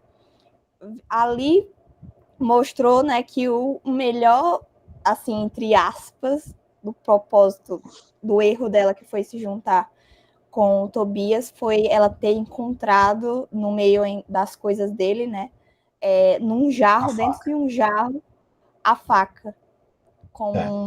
Até porque se ele tivesse visto, né, ele não estaria com ele e não com ela. Isso. Mas como ela estava dentro de um jarro, ela encontrou e trouxe de volta, né, a herança que a avó dela queria Tinha tanto. deixado. E é interessante que depois tem a história de como ela adquiriu a faca, né? Que ela rouba, né? Ela rouba de um vaqueiro lá da fazenda que ela vivia, uma fazenda que eu não lembro aqui o nome, e aí surrupia e ela esconde essa faca, porque as pessoas ficam procurando, né? Parece que era um visitante da fazenda, né? Uma faca muito ordenada, muito bonita e tudo, e aí tem essa coisa que ela guarda, e também serve como uma forma dela se defender contra a violência da vida dos homens, né? Que a violentam, principalmente desse marido que ela acaba deferindo, né? Tirando a vida dele, lá como eu falei. E aí depois vem esse resgate novamente, essa herança, como se ela guardasse ali com todo o cuidado, e talvez futuramente, se não fosse o acidente das crianças, ela iria passar esse bastão, né, antes de passar, de morrer, para a família. Mas ela tinha essa coisa realmente da faca como essa única coisa de valor, né, que representava ali. E é muito bacana isso, também, essa questão da faca. Um tema, gente, também que eu acho muito interessante e pode ser abordado, é a questão, falando aqui do José Chapéu Grande, como o conselheiro espiritual, é a loucura, né? Que passa também em alguns momentos, principalmente quando a gente fala da própria loucura dele, que ele andou, né, nu aí pela rua, pelas matas, desapareceu, a loucura dele, como se fosse os encantados punindo a mãe que não queria, né, receber as entidades e tudo, a própria loucura das irmãs relacionada lá a Crispina e a Crispiniana, é um nome engraçado aí, são gêmeos, né? Então, é a questão da imagem da onça aqui que o Tiago fala, né? Deixa eu ver aqui, o Tiago fala aqui também, deixa eu ver aqui, quando é apresentada a imagem da onça, sim, né? E ele está do lado ali nu, né? No pé de já tomar uma coisa lá e a onça do lado dele, toda a sua animalidade e integração com a natureza, a onça não faz mal para ele, mas tem essa questão da loucura. E eu vejo que a loucura, ela permeia, sabe, esse enredo também, no sentido de uma forma das pessoas se iludirem com a vida, sabe? Às vezes a tristeza, o trabalho, como se nascesse e não tivesse perspectiva nenhuma de vida, né? E acaba se entregando. O trabalho é um trabalho e o destino para quê? Nasceram naquela condição, né? Condição difícil, né? E às vezes se entregam ao álcool, à bebida, ou até o corpo não aguenta mais, né? O trabalho árduo, ou a mente não é capaz de suportar todo, né, essa humilhação ou essas coisas e acabam entrando, né, nessa loucura, né? Então muitos sofrem desse mal, né? No momento em que o corpo também não aguenta mais, né, a cabeça também não acompanha. E ele tem esse papel de acolher, como a Áurea falou lá, no momento que ele não julga, né? Ele acolhe as pessoas e tenta, leva para casa, faz lá as ervas, né? As bebidas para melhorar. Então, o papel, eu acho que acaba curando as pessoas é esse acolhimento, né? É como, sei lá, a erva ela pode representar, existem ervas medicinais e tudo, mas ela é mais como um sentido assim de um placebo, no sentido de que está tomando ali na perspectiva vai melhorar, mas o que vai melhorar a pessoa é o acolhimento, né? É aquela condição de que ali ela se sente, né, amparada por uma pessoa que tem um respeito, né, por ser um líder espiritual, tá? Então, eu acho interessante essa parte de como ele trata a loucura, né? Inclusive, eu até coloquei lá no nosso grupo do Travessias uma música, né, que ela é muito significativa, deixa eu colocar aqui, compartilhar aqui minha tela, da Elza Soares, que eu me lembrei, eu estava procurando, rapaz, uma música, eu sempre gosto de música, aqui o Lucas e os meninos aqui que estão aqui participando do clube de leitura, né, a gente sempre colocou a música também como forma de interpretação, e aí eu me lembrei aqui, tenho que abrir agora aqui,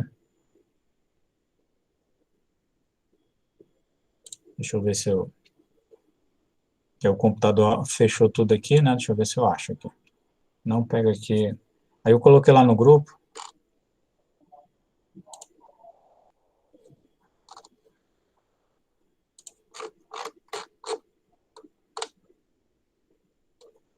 Eu coloquei foi, peraí.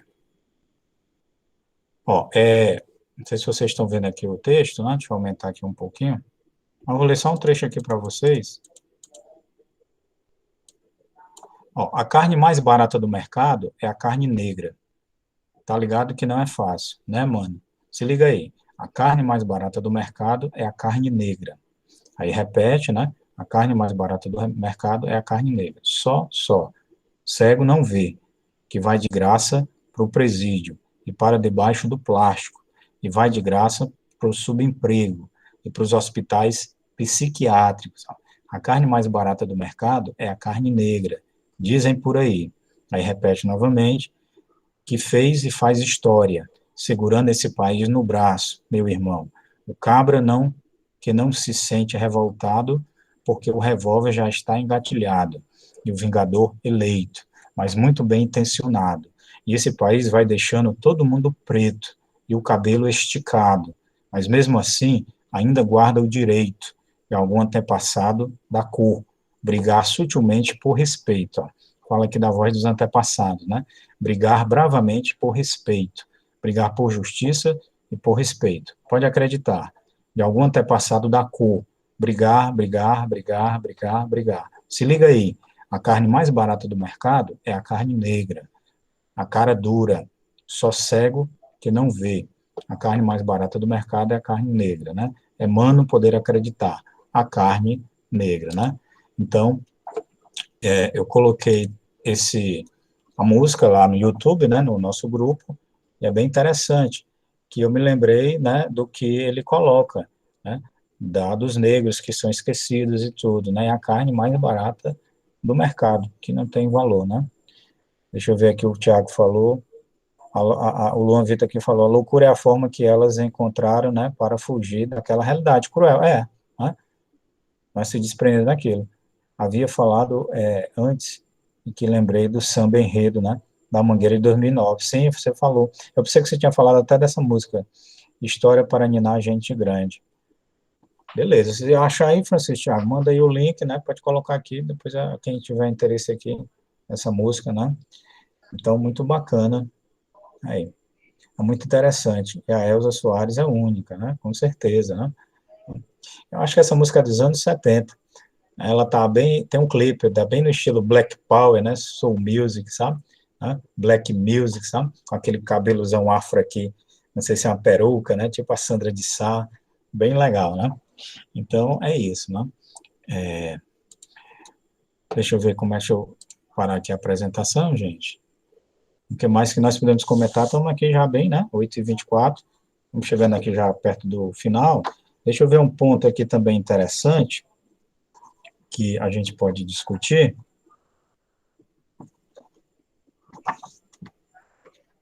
Essa questão que eu falei do terceiro, né, da terceira parte do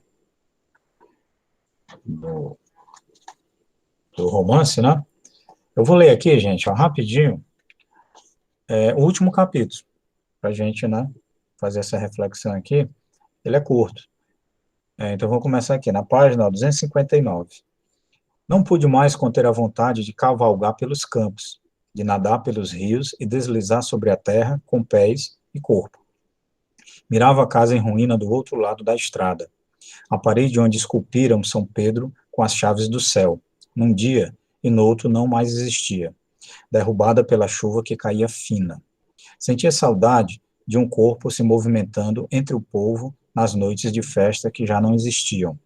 Havia profundidade nos olhares, nas preces, nos encantados, índios, negros, brancos, santos católicos, caboclos das matas, chegando um após outro e preenchendo o vazio dos campos da Caatinga, sem Deus, sem remédio, sem justiça, sem terra. Se esqueceram da Encantada. Seu nome talvez não seja mais lembrado, e a Encantada vai se esquecendo de quem é. Muito se aproxima a sua hora. Deslizei para o leito de Bibiana como sopro.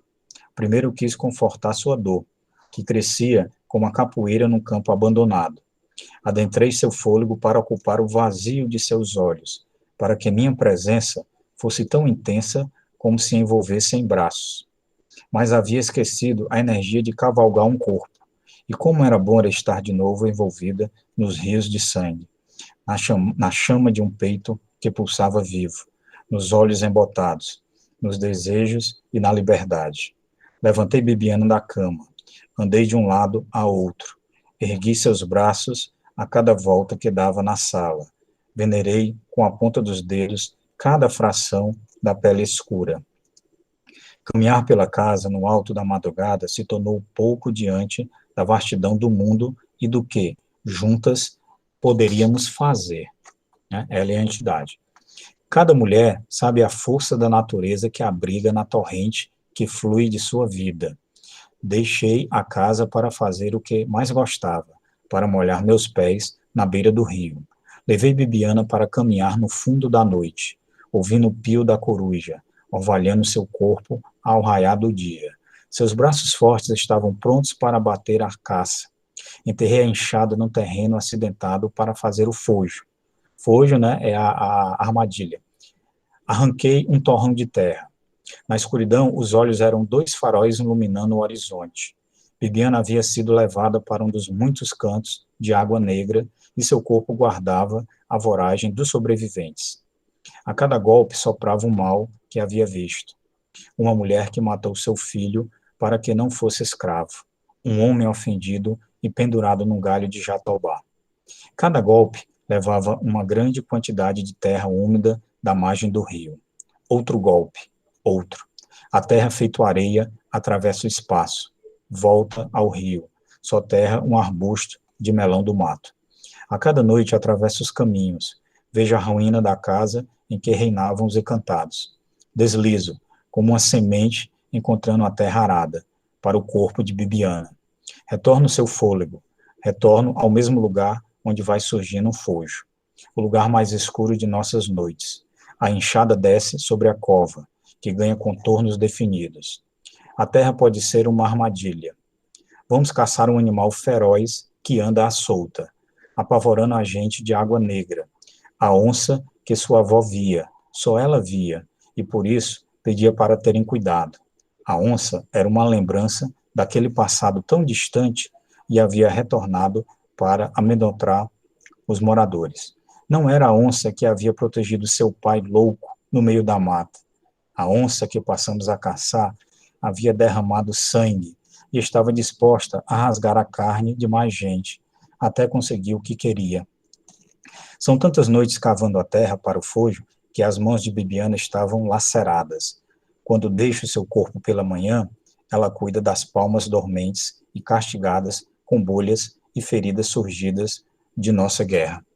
Então, num dia qualquer, atravessei o terreiro e cheguei a Belonísia, né? Aqui ela já está na outra irmã. Estava sozinho como miúda, selvagem, conhecia a terra como ninguém. Me uni a seu corpo para vagar pela terra, para correr os marimbus, atravessar cercas, pelos rios, por casas e árvores mortas. Seu nome era Coragem, era da linhagem de Donana, a mulher que pariu no canavial, que ergueu casa e roça com a força de seu corpo, a mulher que sentiu as dores do parto e deitou em silêncio, mordendo os lábios para parir mais um filho, a quem enterrou 2 maridos, e só não enterrou o último porque o sangrou como se sangra uma caça. Foi cavalgando seu corpo que senti que o passado nunca nos abandona. Belonísia era a fúria que havia cruzado o tempo. Era filha da gente forte que atravessou um oceano, que foi separada de sua terra, né, de seus ancestrais, que deixou para trás sonhos e forjou no desterro, uma vida nova e iluminada. Gente que atravessou tudo, suportando a crueldade que lhes foi imposta.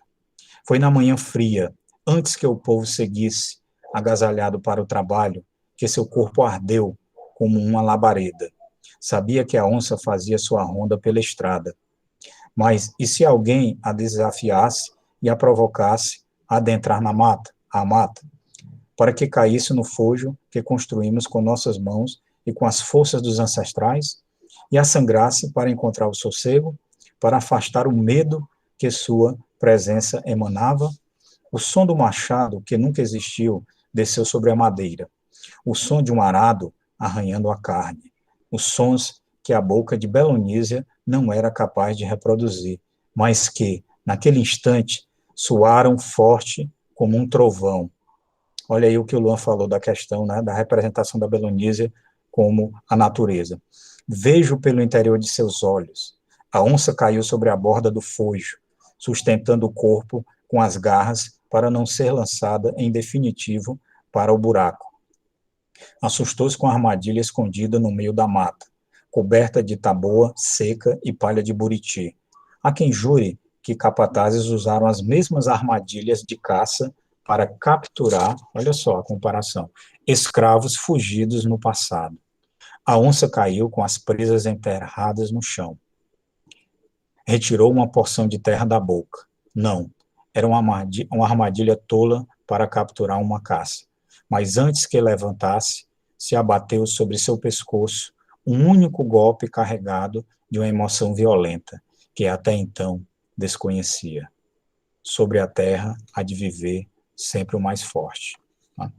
Então, esse último capítulo, assim, é magnífico. Eu resolvi ler, né, completo, mas é isso, né, gente? Então, ela resgata toda a força aqui, né, de um povo que sofreu, né, que morreu, né, e faz a justiça, né, dela, né, através da onça que representa aí o dono, né, da fazenda, né, que quer sangrar mais pessoas, quer fazer o povo sofrer, e ela já não aguenta mais. Então ela usa ora a Belonísia e ora, né, a Bibiana, né, para usar o corpo dela, né, e resgatando aí toda a história desse povo, né. Achei muito bacana, né, dessa forma. E no final, né, só os fortes sobrevivem, né. É isso, gente. Então, eu acho que com essa leitura a gente, né, encerra, assim, de certa forma, a leitura desse capítulo, o quanto esse livro, né, assim, é forte, é representativo, é atual, né, é atemporal, eu acho isso. Se alguém quiser fazer um comentário aqui, fica à vontade, né, para a gente, aqui já são 8h30, para a gente encerrar aqui a nossa leitura do Torturado. Os meninos também aí, o Luan, quiserem falar alguma coisa, para a gente aqui começar. Pois não, Ana? Pessoal, na 260, na parte que me tocou bastante, porque foi muito forte. A cada golpe que soprava um mal que havia visto, uma mulher que matou seu filho para que não fosse escravo, um homem ofendido e pendurado num galho de jatobá. Essas duas frases, de certa forma, muito forte, porque uma mulher que matou seu filho para que não fosse escravo, para que não fosse torturado como ela, para que não sofresse como... Enfim, esse trechinho me marcou bastante, me tocou bastante, pelo fato de ela ter visto, né, o que os povos passavam. O que ela sofre, né, a mãe, né, no Justamente, caso, né? Justamente. E é curioso, né? O amor que ela tem pelo filho, ela não quer que ele sofra. Então, a morte é a única forma que ela encontra para salvar o filho, né? Quer dizer, matando a sua própria cria, né? Olha que coisa, né? Forte realmente, né? E muitas pessoas preferem a morte, por exemplo, na condição de escravidão, a única liberdade é a morte, né? Que eles têm daquilo que acreditam, né? Que viram os encantados, essa coisa que é muito forte realmente, esse trecho. Tem até um trecho também que ele fala, que não especificamente nesse momento, mas outro trecho que eu me lembro, que ele retorna isso aí também, dessas atrocidades contra os escravos, e tem um escravo foi utilizado, quer dizer, a total, assim, o valor da vida do escravo, o escravo, na realidade, era um produto, né? A pessoa comprava, ele era um produto, como você cuida de um carro, como um bem, e tudo que você utilizava. Né? Uma mercadoria, né? E ele usa lá, o escravo, parece que o barco está, né, quebrou o casco, e ele usa o Quebra escarro uma para tampar peça, o buraco, né? Tá entendendo? E o cara morre afogado, logicamente, mas o barco não afunda, né? Ele usa o corpo do escravo para tampar lá o buraco, né? Não sei como, mas ele, né? Quando castiga outros, né? E matam só por, né? Por uma coisa simples, amputam as mãos porque roubaram alguma coisa, roubaram uma fruta, roubaram, né? Um alimento, então eles são, né? Punidos, e as mãos são amputadas, né?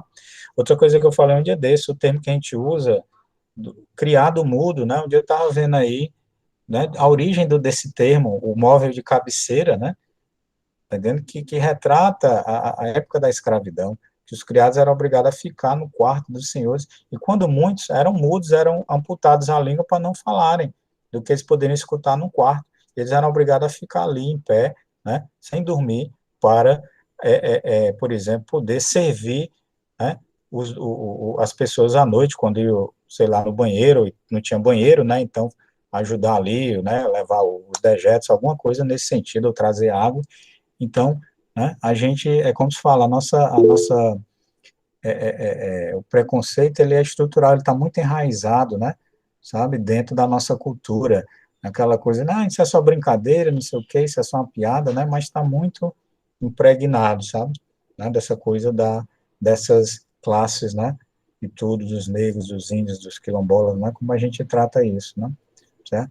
Até um dia eu estava vendo uma reportagem, a repórter falou de denegrir a imagem, e usar o termo denegrir também, né, é como se você estivesse usando esse termo, né, de que o negro fosse uma coisa inferior, então vai denegrir a imagem da pessoa, então você vai comparar ele a um negro, então é uma coisa abaixo, né, então a sua imagem, ela não é, né, nobre, né, que a imagem nobre seria a imagem branca, né, e não a imagem negra, né, então quando você vai denegrir a imagem, e tem muitos termos, né, Luiz, assim, dessa forma, igual o cara fala assim, senti uma inveja, mas foi uma inveja branca.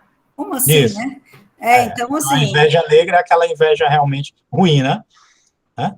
Então, são muitos, se a gente vai olhando, né, dentro do vocabulário usual das pessoas, tem muitos termos assim, muito impregnado. Alma branca também, né? A coisa tá preta, né? Quando é que a coisa tá preta? Tá dando tudo errado, né?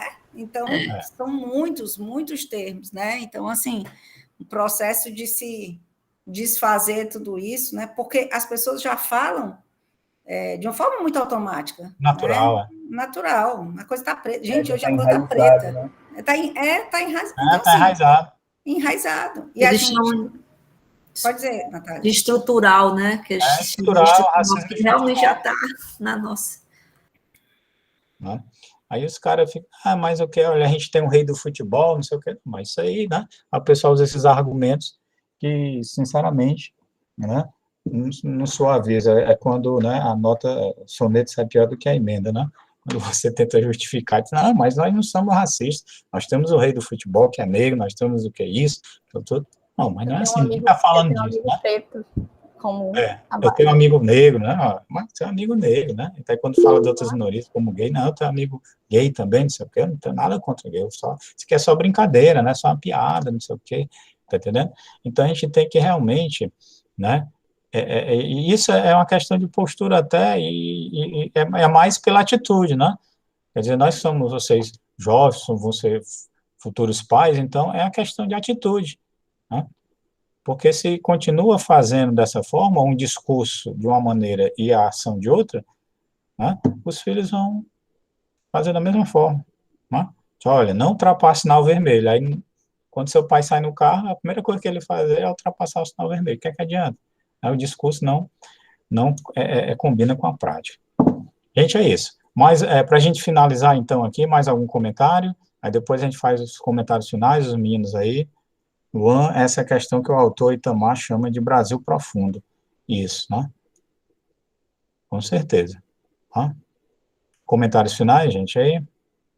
Lucas, aí, o que é que você achou do nosso clube de leitura virtual? Você que participou e organizou, né? Eu vou instigar aqui o Lucas aqui, Benício, que participou dos nossos clubes. Rapaz, Né? foi bastante enriquecedor esse debate aqui. Foi levantado muita coisa em pauta, aprendi muita coisa e tal. Vi o livro aos olhos de vocês, né? Coisas que eu não tinha observado e tudo mais. E é isso aí, aprender, né, essa desconstrução também, as coisas que o Ivo ensina, né, que nos mostra esse Brasil profundo e tudo mais.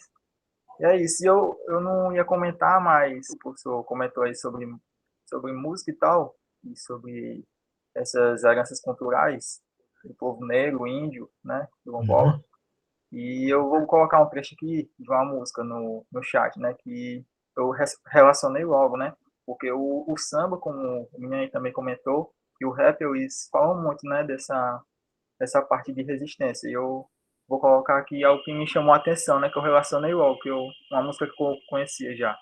E é isso Isso, aí, né? foi algo bastante interessante. E esse novo formato, Lucas?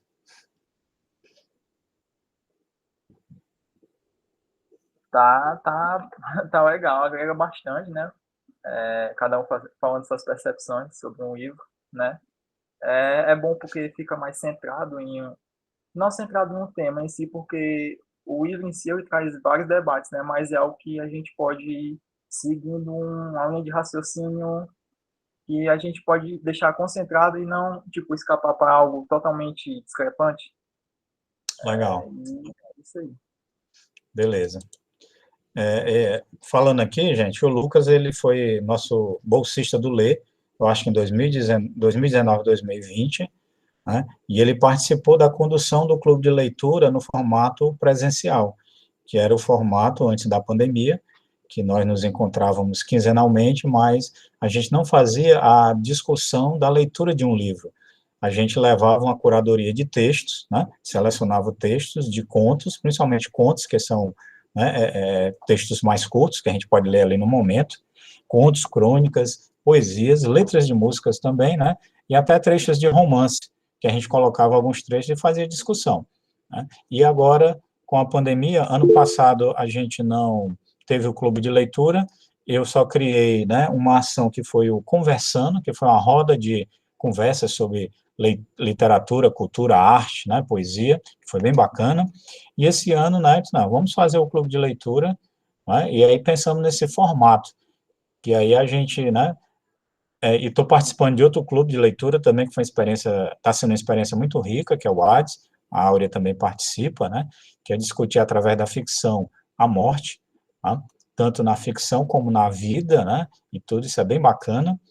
E achei estranho, né, quando eu falo, participar desse clube de leitura, falar da morte, né, então não é aquela coisa tenebrosa, né, só fala da morte que é realmente quem está vivo, né, que é o que interessa mais para a gente, é essa nossa condição, né, de limitante, né, de que nós somos seres, né, que um dia vamos partir, né, e o que Diante fazer, da né, finitude, Luiz? Diante da finitude, né? O que nós queremos fazer das nossas vidas, né? Porque entre o nascer e o morrer, né, esse intervalo aí, o que é que nós vamos fazer, né, então isso é que é bacana no clube de leitura.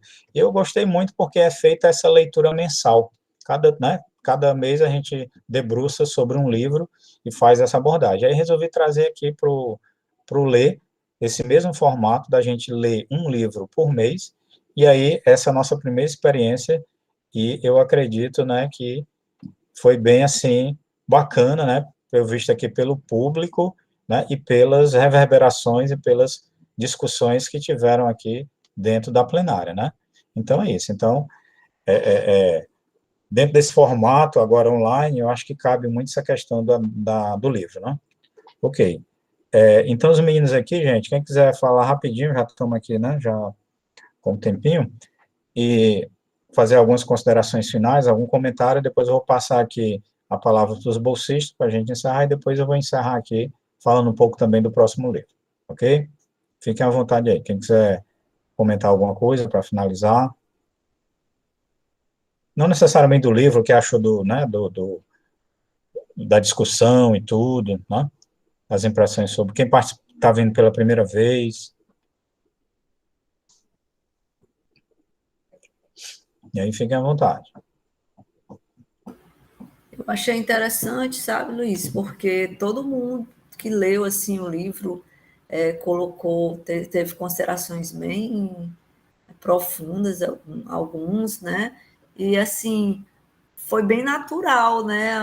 Foi Legal. fluindo, né? Foi fluido, né? Foi super interessante isso aí.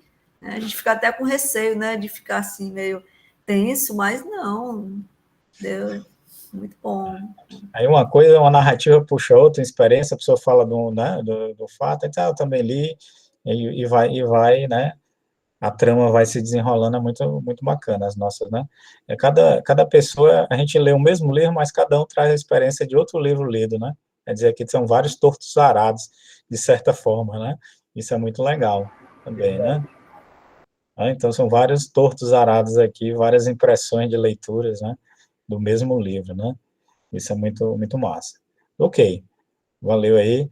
Gente, então vou passar aqui para a Ana aqui para fazer as considerações finais, depois para o Luan. Estou aqui também, eu tenho 3 bolsistas, mas o Gustavo, gente, ele está com um problema no áudio do computador dele, e ele, né, tá sem condições de falar e tudo, ele está só aqui no chat e tudo, né, mas os meninos aí vão falar as considerações finais deles, e depois eu encerro aqui, né, o nosso encontro. Vamos lá, Luan. Luan, primeiro, Ana, fica à vontade aí. Bom, nosso primeiro encontro. Espero que veja vocês nos próximos e nos próximos. E esse momento foi essas 2 horas que passaram voando, né? A gente conversando realmente fluiu com todo o conteúdo que tem no livro e que teve bastante problemática. E foi muito bom, gostei bastante. E é isso, que nos próximos seja a conversa flua com todo mundo, como todo mundo deu sua opinião, seu trechinho, falou um pouco, enfim. E é isso. Legal, Ana. E no final a nossa foto pessoal, não esquecer. Sim, vamos tirar, né, a foto aqui para a gente depois publicar. Isso. Todo mundo vai abrir a câmera, né? Isso. Fica legal. Bem lembrado, Aninha. Pronto, Luan. Vou falar agora. Luan tá sem câmera aí, né? Mas deixa a imagem aí. Bom, é um livro, como eu falei, que já nasceu clássico, né? Ele traz uma história muito sensível, muito forte, então é impossível ler sem se identificar ou então conhecer alguém que carrega as características daquele povo, né? É um livro muito forte, muito tocante, muito sensível, eu acho que traz uma mensagem muito positiva, no final das contas. E assim, eu acho que fica a sugestão da gente reler depois com as impressões que cada um deu aqui, né? E ter outro olhar sobre a obra, né? Não vi aquela parte naquele olhar, então agora eu vou ler de novo, tentar entender o que o outro viu. Então acho que esse é o grande poder do clube de leitura, né? Cada um traz seu ponto de vista e às vezes você não tinha enxergado aquilo que aquela pessoa falou, aí você lê de novo e entende o que ela tinha comentado, né? Eu acho que foi muito bom, né? Realmente a gente não ficou sem assunto em momento nenhum, sempre tinha algum tema para falar. Como eu disse, é um livro com muitos assuntos, né? Dá para render várias horas de conversa, mas é um livro muito clássico, já nasceu clássico e é muito tocante, e fico convite também a todos para participar dos próximos encontros, tá? Vamos ter livros também de outros gêneros, de outros autores, e vocês vão ser sempre bem-vindos, tá? Contem com a gente sempre. Ok, Luan, obrigado aí, né? Os meninos aqui que são responsáveis por toda aqui, né, a organização e tudo, e que atualizam as nossas redes sociais, principalmente o Instagram.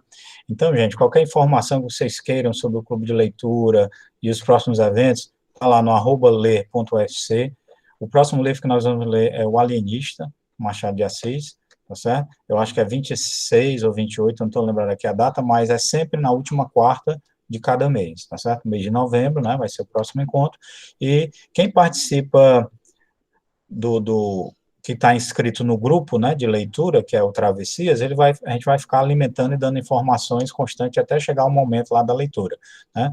Alguns pontos importantes, falar um pouco da biografia do Machado, né, e de alguns artigos que possam, né, ter de crítica literária sobre, né, o romance, sobre a novela, na realidade, né, o Alienista, e acredito que também vai trazer muitas discussões.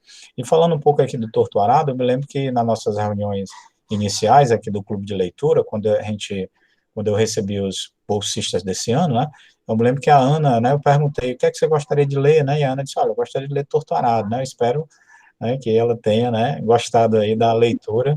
Está, então vamos colocar com certeza, lembra, né, que você falou, né, que era um livro que você queria ler, né, quando eu perguntei para vocês. Então é isso. Os alunos, né, sempre, os bolsistas estão sempre aqui dando sugestões, eu assim, pego muito, olha, o que é que a gente vai fazer, como é que a gente vai conduzir a coisa, né? Então, eles ajudam bastante e são a alma desse projeto, né? Assim como o Lucas, que está aqui. Eu acho legal que a família do Lê vai só aumentando, os bolsistas, eles estão sempre participando ativamente aqui, né? A Raíssa também, infelizmente, talvez aconteceu algum contratempo, eu não sei, eu acho que ela não apareceu, mas participou da reunião até de condução aqui, quando a gente foi desenvolver o novo formato do clube de leitura, deu sugestões, convidei a Raíssa e convidei o Lucas também para participar da reunião, enfim, né, hoje é a concretização, né, disso, né, mais uma ação que o importante é a gente poder trazer a leitura, a literatura, né, e por mais humanização nessa engenharia, né, não que a engenharia não seja humana, mas por mais, né, humanização aí na nossa engenharia. E, gente, aí vamos ficando por aqui. Obrigado aí pela presença de todos vocês e vamos marcar que daqui a um mês, né, a gente possa se encontrar novamente para fazer mais uma leitura aí do livro do Alienista, ok? Então, grande abraço, né? Abraço. Sim. A foto, né? Desculpa. Eu pensei... A foto. Valeu, Luan. Desculpa aí, né? Deixa eu tirar aqui, peraí, que tá... Seria. Calma, é porque eu não tô no computador.